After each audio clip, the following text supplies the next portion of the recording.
መናፍስት ጋር ስለነበረው ቅርበትም ያለውን አጥያ ይነግረናል። ሙሴ ፈጣሪውን ፈጠረ የተላከችለት ቆንጆ እንስት ሰይጣኒት እንደሆነች ታዲያስ ጤና ይስጥልን እንደምን ከረማችሁ ክብራትና ክብራን አድማጭ ተመልካቾች ዘመንና ወሬ ፕሮግራማችን ተጀመረ። እንግዲህ ስለ ዘመንና ወሬ ስናነሳ በዘመን ውስጥ የተነሱ የነበሩ ያሉ ወደፊትም የሚኖሩ የተሰነዱ ታሪኮችን የምናነሳበት ከታሪክ መለፍ ስንል ታሪክ ሰርተው ያለፉ ታሪክ የሆኑ ሰዎችንም የምናወጋበት ሐሳብ ሼር የምናደርግበት የምናጋባበት ፕሮግራሜ ነው።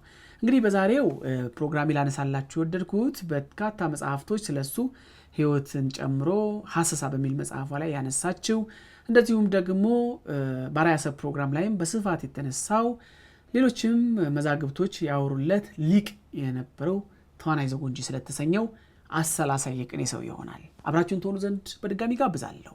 በሱፍቃት ተገኛ ወደ አመት ነኝ። አብራችሁ ቆዩ።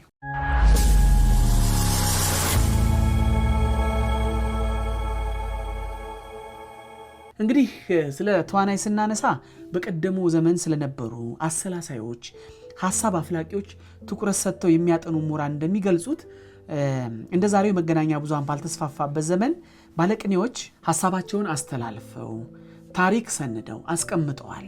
ማህበረሰቡና መንግስትንም ወግተዋል። ዛሬ ስለዚህ አሰላሳይ ሳነሳላችሁ በጣም ደስ እያለኝ ነው። ተዋናይ ዘጎንጂ ይሰኛል። እንግዲህ አለማየሁ ሞገሴ ቅኔ በሌላ ሀገር የማይገኝ ግዕዝ ወልዶ አሳድጎ በሽምግልና ለአማርኛ ያስተዋወቀው የደቂቀ ግዕዝን አንጎል ለማርካት የህሊና ሐሴት የአእምሮ ትፍስሕት የድካም መድኃኒት የሐዘን ማስረሻ ማጎልመሻ ሊሆን ከልዑል እግዚአብሔር ለኢትዮጵያን ብቻ የተሰጠ ሀብት ነው በማለት ገልጸውለታል። እንግዲህ መልአከ ብርሃን አድማሱ ጀንበሬ ደግሞ ምስጢርን አሻሽሎ ግጥም በመግጠም የልቦናን ዕውቀት የአእምሮን ርቀት የሚገለጽበት የዕውቀት ደረጃ የሚያስተዋውቅበት የሰሚንም ልቦና የሚያነቃቃበት የሚያራቅቅበት ድርሰት ማለት ነው። ቅኔ መመራመርን፣ ቅኔ መመሰጥን፣ ቅኔ ሌሎች ነገሮችን የሚጠይቅ ጥበብ መሆኑንም ይመሰክራሉ። ታዲያ ስለ ቅኔ ስናነሳ ደግሞ ቅኔን ማን ተቀኛት ብለን ማንሳታችን ግድ አይደል? ለዛም ነው ዛሬ ተዋናይን የመረጥኩላችሁ። አብራችሁን ቆዩ።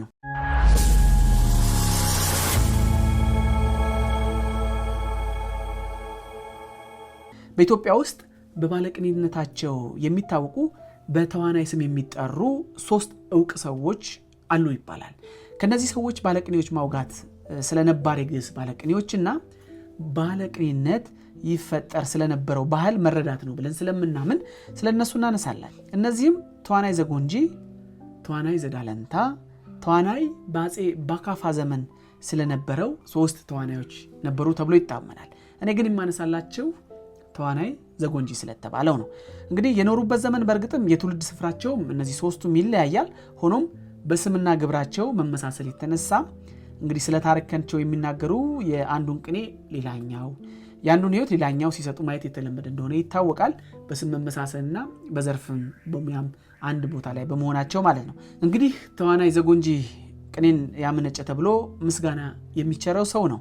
ይህ ተዋናይ በተወለደበት አካባቢ በርካታ ባለቅኔዎች የፈለቁ ሲሆን እንደ ቅኔ አባትም ይቆጠራል። ጎንጂ የሚገኘውም ጎጃም ሲሆን በዚህ አካባቢ የሚወለዱ ሊቃውንት ቅኔያቸው ንባብ የከበደ ሚስጥሩ የረቀቀ ስለሆነ ማንም ሰው ንባብ በቶሎ ሊያጠናው ሚስጥሩን ደግሞ ሊደርስበት አይችልም ሲባልም ይደመጣል። እንግዲህ ዛሬ በነገራችን ላይ ተዋናይ የስሙን ገናናነት ያክል ብዙ ቅኔ አናነብለትም። እንግዲህ አብዝቶ ስላልተቀኘ ሳይሆን አብዝቶ ስላልተመዘገበ ነው። ተዋናይ አንዱ ቅኔ እንዲህ የሚለው ነው። የአምን ወይ ገኒ ኩሉ ዓለም በዘፈጠረ ለሊሁ ካልአን እንዘይትዔዘዙ ይሰግዱ ቅድሚሁ ለጠይቆ ዝኒ ነገር ከመስራኤል ይፍሩ ሙሴ ፈጠረ ፈጣሪሁ ወፈጣሪ ፈጠረ ኪያሁ ይላል። እንግዲህ ትርጉሙን ስንመለከተው ዓለም ሁሉ ራሱን በፈጠረ ያምናል ይገዛልም፣ ሌሎች እየታዘቡ ፊት ይሰግዳሉ። ይህን ነገር በመረዳት እስራኤል እንዲፈሩት ሙሴ ፈጣሪውን ፈጠረ፣ ፈጣሪ እሱን መልሶ ፈጠረው በማለት ተቀኝቶ እንደነበረ ይነገራል። እንግዲህ ቅኔ በሚስጥር የተሞላ በመሆኑ ባሻሚነቱና ከእምነቱ መፈክሮች ጋርም ተመሳስለ የመቆየት እድል እንደነበረው የሚታወቅ ነው። እንግዲህ ወደ ኋላ ስንመለከት ወደ ኋላ መሸሸግ ወይም እንደ ዛራቱስታራ ወደ ተራራ ወጥቶ ከሳር ከቅጠሉ ካንሰር ከሳር ከእባቡ ጋር መኖር ከገዛ ራሱ ጋር በመጠያየቅ በመከራከር በመወድስ በመንፈስ በማደራጀት ቅኔ እንደሚሰራ የከፍተኛ ትምህርት ዘይቤ ላይ በደረሱ መጽሐፍት ውስጥ የዛራቱን ስታራን የተራራ ላይ ቆይታ በማንሳት ተናግረው እንደነበር የሚታወቅ ነው። እንግዲህ የተዋናይ የህይወት የብዙዎች መንፈስ እንዳነቃቃ ነው የሚነገረው። በግዕዝ ቅኔ ላይ ምርምር በማድረግ የሚታወቁ ዶክተር ታደለ ገድሌም በተደጋጋሚ ስለዚህ ባለቅኔ ልዩ ልዩ መጣጥፎችን እንዳስነብቡ ይታወቃል።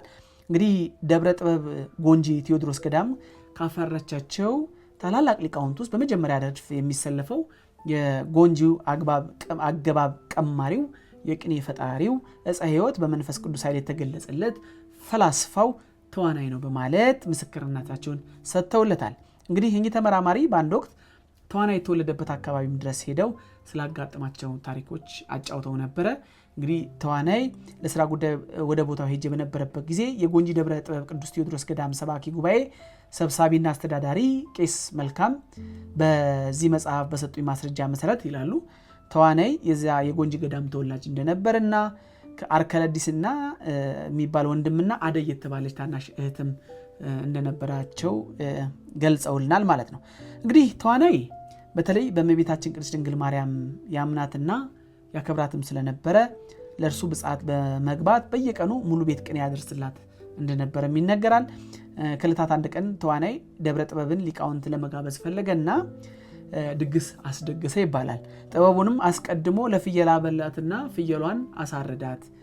ታናሽቱም አደይ ወጥ እንድትሰራ ያዛታል። ወጡንም እንዳትቀምሹ ብሎ ያስጠነቀቃታል። ምክንያቱም ወጡን ከቀመሰችው የቅኔ ምስጢር ይገለጥላታል ብሎ ስላሰበ ማለት ነው።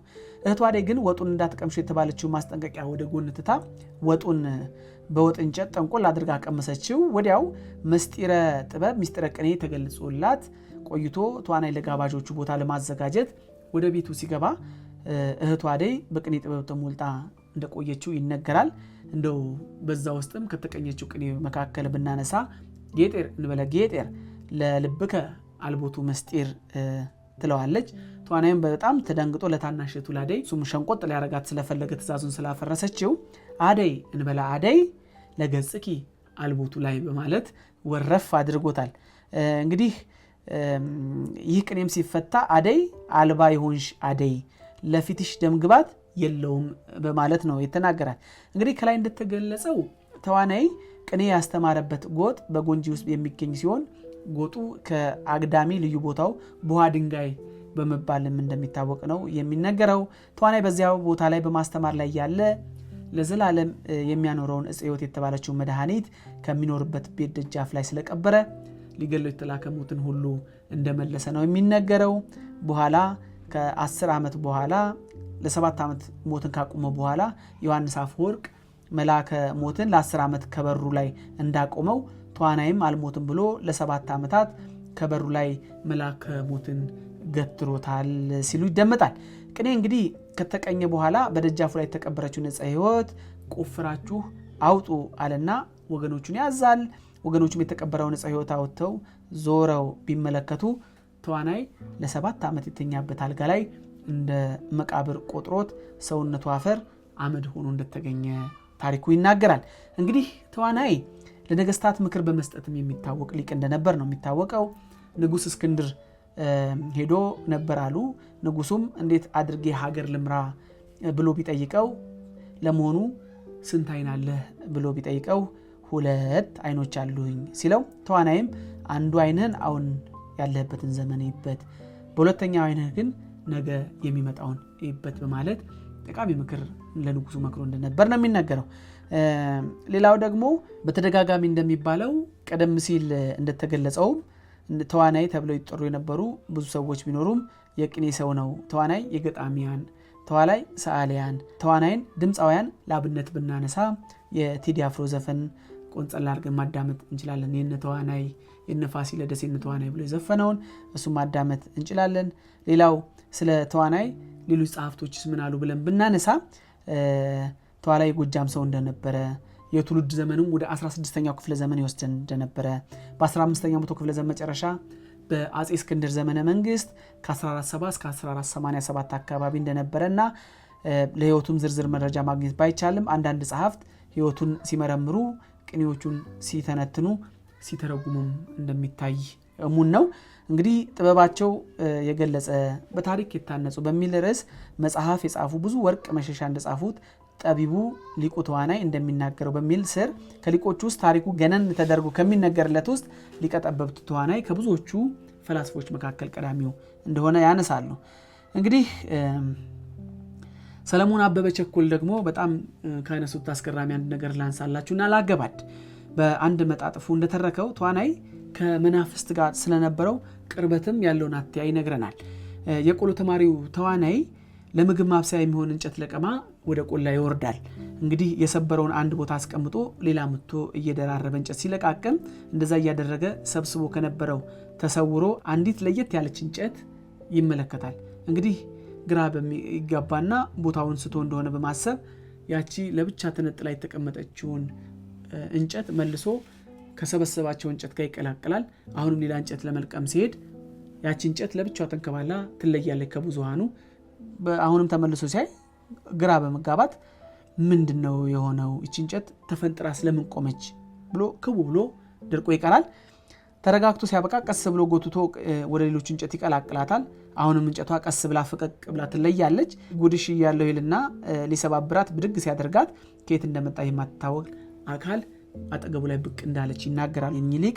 ከዛ በኋላ እንግዲህ እንዳይሰብራት እንጨቱን ትከለክለዋለች። መስበሩንም አይሰብራትም። ግን እሷ ማነች? ከየትስ ብቅ አለች?